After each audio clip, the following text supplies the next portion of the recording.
Being all equal and independent, no one ought to harm another in his life, health, liberty, or possessions. Reading furnishes the mind only with materials of knowledge, it is thinking that makes what we read ours. New opinions are always suspected, and usually opposed, without any other reason but because they are not common. The only defense against the world is a thorough knowledge of it. We are like chameleons, we take our hue and the color of our moral character from those who are around us. Parents wonder why the streams are bitter when they themselves poison the fountain.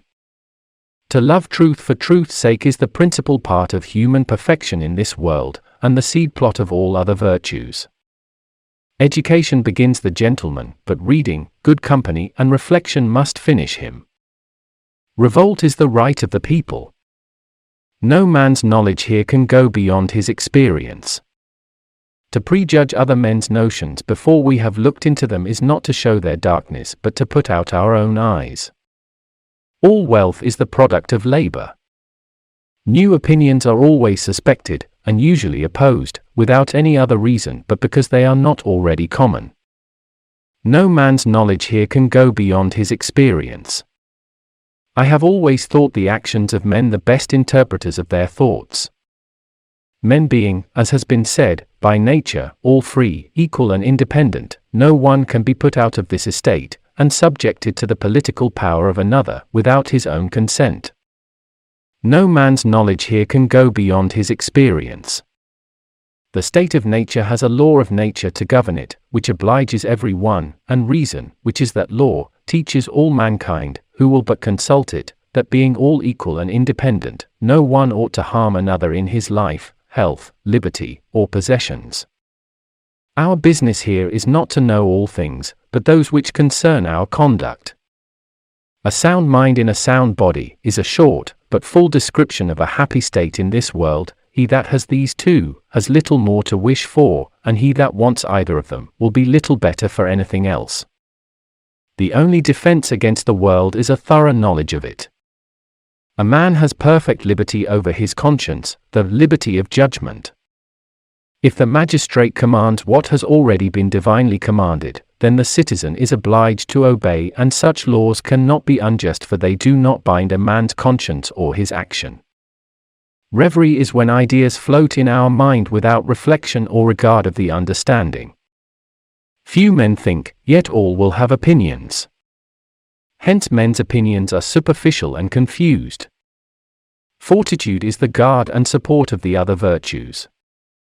There is frequently more to be learned from the unexpected questions of a child than the discourses of men. Government has no other end than the preservation of property. Tyranny is the exercise of power beyond right. But there is only one thing which gathers people into seditious commotion, and that is oppression. No one can be put out of this estate, and subjected to the political power of another, without his own consent. In transgressing the law of nature, the offender declares himself to live by another rule than that of reason and common equity. The legislative cannot transfer the power of making laws to any other hands, for it being but a delegated power from the people, they who have it cannot pass it over to others. A liberty to follow my own will in all things where that rule prescribes not to be subject to the inconstant, uncertain, unknown, arbitrary will of another man, as freedom of nature is to be under no other restraint but the law of nature. God hath woven into the principles of human nature such a tenderness for their offspring, that there is little fear that parents should use their power with too much rigor.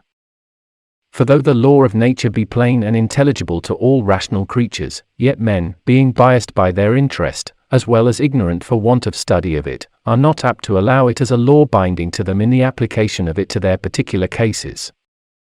As if when men, quitting the state of nature, entered into society, they agreed that all of them but one should be under the restraint of laws, but that he should still retain all the liberty of the state of nature, increased with power. The end of law is not to abolish or restrain, but to preserve and enlarge freedom. For in all the states of created beings, capable of laws, where there is no law there is no freedom. There are 1,000 ways to wealth, but only one way to heaven. Good and evil, reward and punishment, are the only motives to a rational creature. These are the spur and reins whereby all mankind are set on work, and guided. Try all things, hold fast that which is good. All men are liable to error, and most men are, in many points, by passion or interest, under temptation to it. Those are not at all to be tolerated who deny the being of God. Promises, covenants, and oaths, which are the bonds of human society, can have no hold upon an atheist. The taking away of God, though but even in thought, dissolves all. It is one thing to show a man that he is in error, and another to put him in possession of the truth. Seek to make thy course regular, that men may know beforehand what they may expect. The state of nature has a law of nature to govern it, which obliges every one, and reason, which is that law, teaches all mankind, who will but consult it. I pretend not to teach, but to inquire. The rising unto place is laborious, and by pains men come to greater pains, and it is sometimes base, and by indignities men come to dignities.